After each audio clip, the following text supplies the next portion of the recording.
In today's video, I'm going to teach you how to import SVG in Inkscape.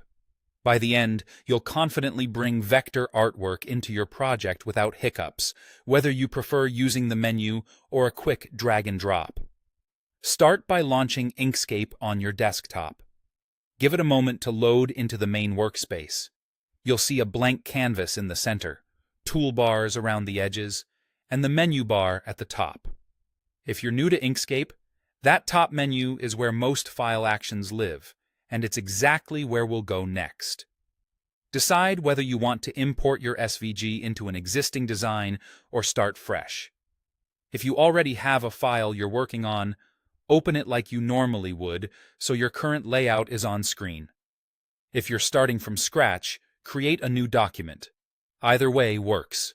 The goal is simply to have a canvas ready so your SVG lands in the right place. Now head to the File menu at the top left and choose Import.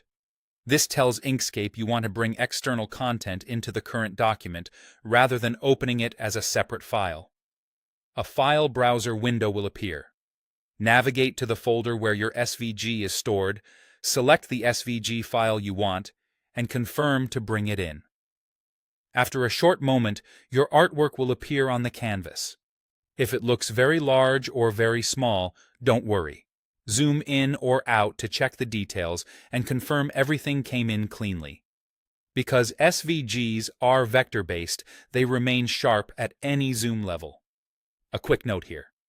Depending on how the SVG was created, it may come in as a single grouped object or as multiple pieces. That's normal.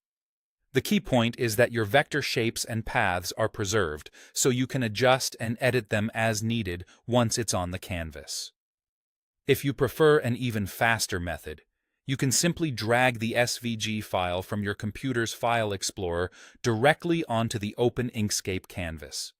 Make sure you drop it on the canvas area, and you'll see the same result. Your artwork appears in your current document. This drag-and-drop approach is great when you're importing multiple assets quickly. That's it. Launch Inkscape, open or create your document, use File and Import to select the SVG, or just drag it right onto the canvas. With these two approaches, you can bring in vector graphics cleanly and keep your workflow smooth.